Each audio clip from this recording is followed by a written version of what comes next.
Sesaat lagi Anda akan menyaksikan Asia Forward in association with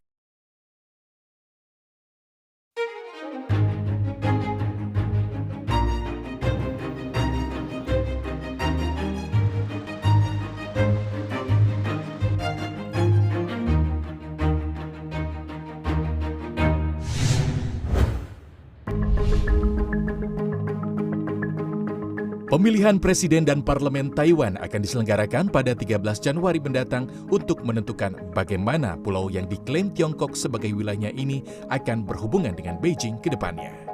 Sementara Kementerian Pertahanan Beijing pada Kamis 28 Desember lalu menuduh Taiwan membesar-besarkan klaim bahwa negeri tirai bambu campur tangan dalam Pilpres kepulauan itu.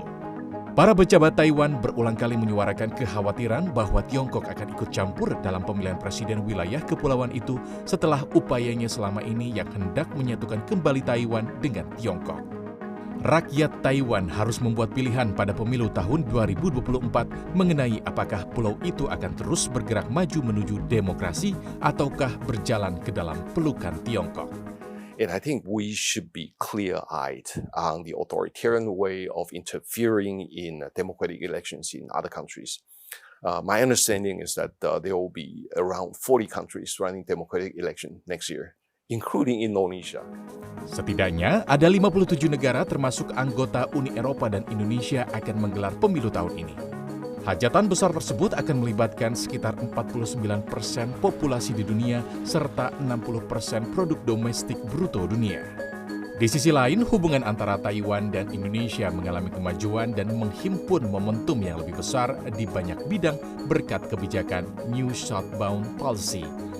Menurut data perwakilan Kantor Ekonomi dan Perdagangan Taipei atau TETO, penanaman modal asing langsung dari Taiwan ke Indonesia mencapai 236 juta dolar Amerika Serikat pada 2022. Realitas ini menjadikan Taiwan sumber investasi asing terbesar ke-14 di Indonesia. Jika termasuk investasi tidak langsung melalui pihak ketiga, menurut TETO, Taiwan akan menjadi salah satu dari 5 investor teratas untuk Indonesia. Untuk membahas isu-isu ini, kami sudah bersama dengan Menteri Luar Negeri Taiwan, Joseph Wu. Minister Wu, you just mentioned that presidential election is coming up, and then we know that Taiwan has this very crucial presidential election coming up in January. And I think you just mentioned that there are some disinformation campaign going on. Even the island political candidates seem to be aware of the potential danger if things get out of control. So is this election going to add any element of instability? Or maybe I would say how China influenced this presidential campaign? Well, this is something that the Chinese government wants to drip into the minds of Taiwan, or drip into the minds of the Taiwanese people and also the countries who care about Taiwan.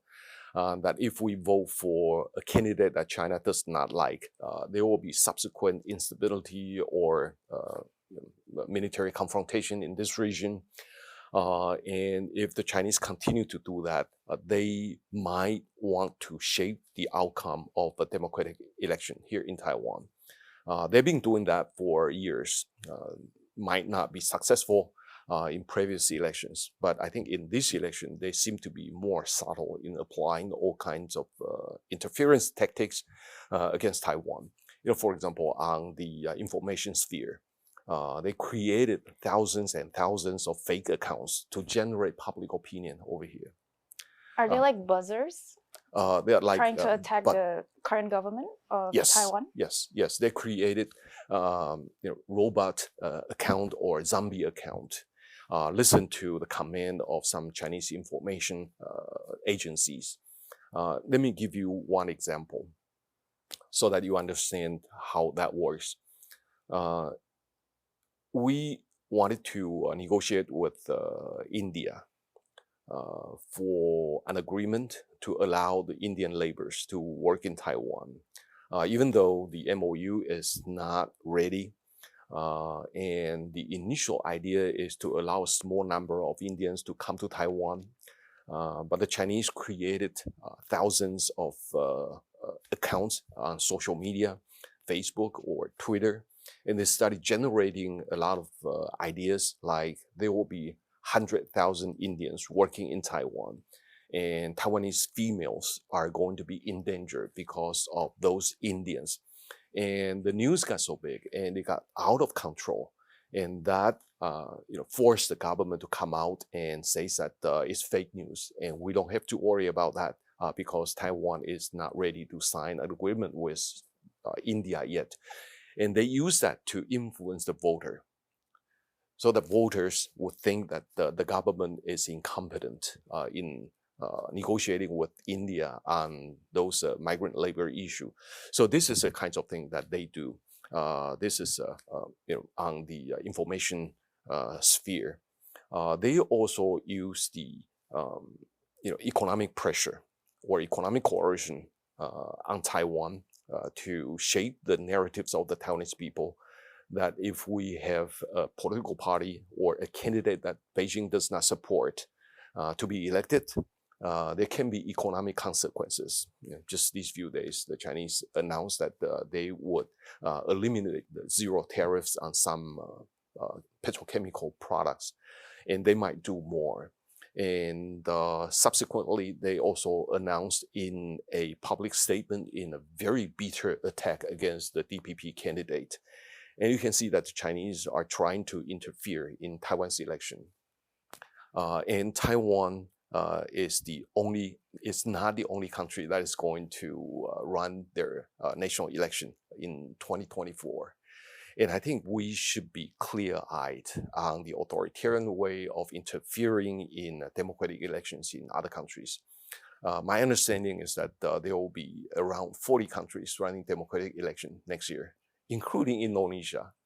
So if we allow China to tell the Taiwanese people that I want you to vote for this, and I want you to vote for this person, and if they get away with it in successfully shaping the democratic election here in Taiwan, I'm sure they're going to try the same thing on all other democratic elections.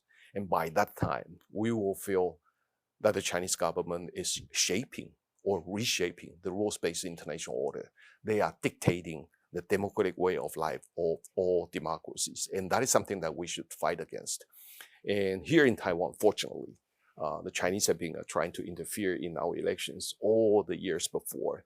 And I think the people here in Taiwan are gradually aware of the Chinese tactics. So we are more or less more immune than other democracies. And our experience in fighting against the Chinese election interference can be a very good lesson. And we will try to share our experiences with other democracies. For Indonesia, I know that your national election is coming up soon after Taiwan's election.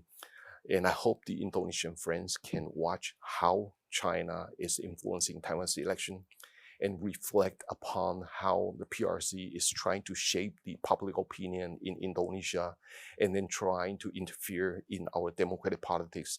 I think we should be clear-eyed that democracy and democratic way of life should not be dictated by an authoritarian regime. In association with